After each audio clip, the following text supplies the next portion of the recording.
Rama serial ಶುರುವಾಗಿದೆ. ಸೀತಾರಾಮರ ಹೊಸ ಅಧ್ಯಾಯ. ಸೀತಾರಾಮ ಧಾರಾವಾಹಿಯಲ್ಲಿ ರಾಮ ಎಲ್ಲಿ ಪ್ರಾಣ ಕಳೆದುಕೊಳ್ಳುತ್ತಾನೆ, ತನ್ನನ್ನು ಬಿಟ್ಟು ಬಹುದೂರ ಹೊರಟು ಬಿಡುತ್ತಾನೆ ಎಂಬ ಭಯದಲ್ಲಿ ಸೀತಾ ಸತ್ಯ ಬಿಚ್ಚಿಟ್ಟುಕೊಂಡಿದ್ದಾಳೆ. ಮೊದಲ ಸಾರ ಮನ ಬಿಚ್ಚಿ ಮಾತನಾಡಿದ ಸೀತಾ ತನ್ನ ಪ್ರೀತಿ ನಿವೇದನೆ ಮಾಡಿಕೊಂಡಿದ್ದಾಳೆ. ಸೀತಾ ಪ್ರೀತಿಯನ್ನು ಒಪ್ಪಿಕೊಂಡ ಖುಷಿ ರಾಮ್ಗೆ ಸಿಕ್ಕಿದೆ. ಅಶೋಕ್ ಮತ್ತು ಪ್ರಿಯ ಪ್ರೀತಿಯನ್ನು ಸೆಲೆಬ್ರೇಟ್ ಮಾಡಲು ತಯಾರಾಗಿದ್ದ ಜಾಗದಲ್ಲಿ ಸೀತಾಳಿಗೆ ರಾಮ್ ಗುಲಾಬಿ ಕುಚವನ್ನು ಕೊಟ್ಟು ಸದಾ ಜೊತೆಗಿರುವಂತೆ ಕೇಳಿಕೊಂಡಿದ್ದಾನೆ. ದಿನವಿಡೀ ಕಾದರೂ ಬಾರದ ರಾಮ್ ಸಿಹಿಯನ್ನು ಒಪ್ಪಿಸದೆ ಮದುವೆ ಸಾಧ್ಯವಿಲ್ಲ ಎಂದ ಸೀತಾ ಮಾತಿಗೆ ನಕ್ಕ ರಾಮ್ ಅವಳಿಗೆ ನಾನೆಂದರೆ ಇಷ್ಟ, ಸಿಹಿಯನ್ನು ಈ ಮದುವೆಗೆ ಒಪ್ಪಿಸುವ ಜವಾಬ್ದಾರಿ ತನ್ನದು ಎಂದು ಹೇಳುತ್ತಾನೆ. ಇತ್ತ ಭಾರ್ಗವಿ ಮಾತು ಕೇಳಿ ಮನೆಗೆ ಬಂದ ಚಾಂದಿನಿ ಬೆಳಗಿನಿಂದ ರಾಮ್ಗಾಗಿ ಕಾದು ಕುಳಿತಿದ್ದಾಳೆ. ಆಫೀಸ್ನಲ್ಲಿ ಕೆಲಸದ ಮೇಲೆ ಬಂದಿರುವುದಾಗಿ ನಟಿಸುತ್ತಿರುವ ಚಾಂದಿನಿಗೆ ಕಾದು ಕಾದು ಸಾಕಾಗಿದೆ.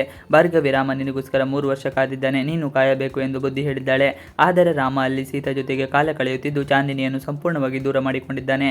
ಆದರೆ ತಾತನ ಬಳಿ ಅವರು ತೋರಿಸಿದ ಹುಡುಗಿಯನ್ನೇ ಮದುವೆಯಾಗುತ್ತೇನೆ ಎಂದಿರುವ ರಾಮ್ ಈಗ ಏನು ಮಾಡುತ್ತಾನೋ ಗೊತ್ತಿಲ್ಲ. ಆಹಾ ನನ್ನ ಮದುವೆಯಂತೆ ಎಂದ ಪ್ರಿಯಾ. ಇನ್ನು ಪ್ರಿಯಾ ಮತ್ತು ಅಶೋಕ್ಗೆ ರಾಮ್ ಸಂಜೆ ಬರಲು ಹೇಳಿರುತ್ತಾರೆ. ಆದರೆ ಅವರಿಬ್ಬರು ಟೆರೆಸ್ ಮೇಲೆ ಕುಳಿತು ಐಸ್ ಕ್ರೀಮ್ ಪಾರ್ಟಿ ಮಾಡಿದ್ದಾರೆ. ರಾಮ್ ಮತ್ತು ಸೀತಾ ಒಂದಾಗಿದ್ದು ಈ ಸಂದರ್ಭದಲ್ಲಿ ತಾವು ಹೋಗುವುದು ಸರಿಯಲ್ಲ ಎಂದುಕೊಂಡಿದ್ದಾರೆ.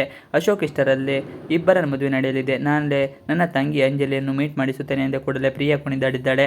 ಆಹಾ ನನ್ನ ಮದುವೆಯಂತೆ ಎಂದು ಹಾಡಿ ನಲಿದಿದ್ದಾಳೆ. ಅಶೋಕ್ ಮತ್ತು ಪ್ರಿಯಾ ಮದುವೆ ನೆರವೇರುತ್ತಿದ್ದುವಂತೆ ರಾಮ್ ಹಾಗೂ ಸೀತಾ ಮದುವೆ ನಡೆಯುವುದು ಪಕ್ಕಾ ಆಗಿದೆ. ಸೀತಾರಾಮನ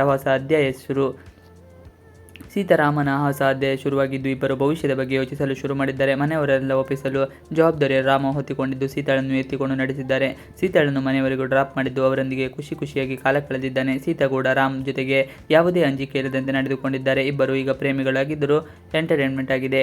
ಇಡೀ ದಿನವನ್ನು ಮೆಲುಕು ಹಾಕಿದ ಸೀತಾ ಮನೆಗೆ ಬಂದ ಬಳಿಕ ಸೀತಾ ಫುಲ್ ಹ್ಯಾಪಿ ಮೂಡ್ನಲ್ಲಿ ಇದ್ದಾಳೆ.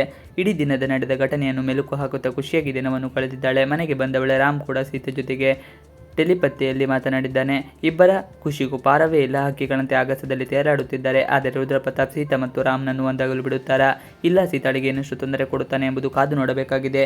ಇವಿಷ್ಟು ಇವತ್ತಿನ ವಿಡಿಯೋ. ಈ ವಿಡಿಯೋ ಇಷ್ಟದಲ್ಲಿ ಪ್ಲೀಸ್ ಲೈಕ್, ಚಾನಲ್ ಸಬ್ಸ್ಕ್ರೈಬ್ ಮಾಡಿ. ನೀವು ನಮ್ಮ ಯೂಟ್ಯೂಬ್ ಚಾನಲ್ಗೆ ಸಬ್ಸ್ಕ್ರೈಬ್ ಆಗಿಲ್ಲ ಅಂದರೆ ಬೇಗ ಸಬ್ಸ್ಕ್ರೈಬ್ ಮಾಡ್ಕೊಳ್ಳಿ. ನಾವು ಹೋಗುವಂಥ ಎಲ್ಲ ವಿಡಿಯೋಗಳು ನಿಮಗೆ ನೋಟಿಫಿಕೇಶನ್ ಮುಖಾಂತರ ದೊರೆಯುತ್ತದೆ. Thanks for watching video.